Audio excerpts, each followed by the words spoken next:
আলাইকুম। ওয়ালাইকুম আসসালাম রহমতুল্লাহ বরকাত। আমি বাংলাদেশ নারায়ণগঞ্জ থেকে বলছি।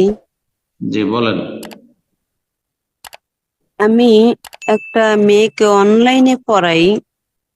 তো হুম, কি পড়ান আপনি? আরবি পড়াই। হুম, আরবি তো মানে কোরআন না আরবি ভাষা, ল্যাঙ্গুয়েজ? আরবি আরবি কোরআন সহি তেলাওয়াত। তো দেখা যাচ্ছে প্রায় প্রায় দিন কারেন্ট থাকে না। না থাকার কারণে আমি ওই কয়দিন পড়াইতে পারি না, মাসে 2-3 দিন বাদ পড়ে।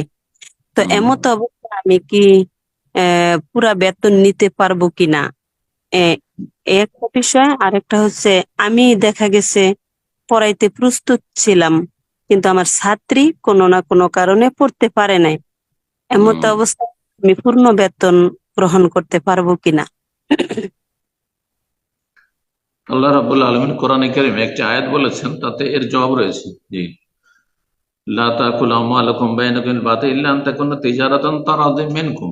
তোমরা একে অন্যের ধন সম্পদ ভক্ষণ করিও না অন্যায় ভাবে, মানে হারাম পন্থায়, বাতিল পন্থায়। ইল্লা আন তাকুনা তিজারাতান তারাদিম, তবে যদি ব্যবসা বাণিজ্য আদান প্রদান হয় আর পরস্পরের সন্তুষ্টি ক্রমে হয়, সম্মতিক্রমে হয়।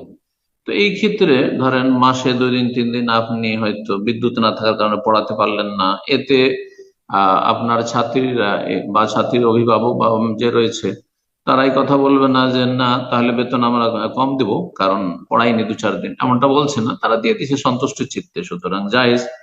এইরকমই তাদের সাথে একটা চুক্তি আছে যে এরকম বেতন দেবে বা জানা আছে মোটামুটি এরকম, যদিও এরকম কোরআন শেখানোর ক্ষেত্রে কড়াকড়ি শর্ত যে এত টাকা নেবো না হলে পড়াবো না, এটা জায়েজ না, কিন্তু এটা সতর্ক থাকতে হবে।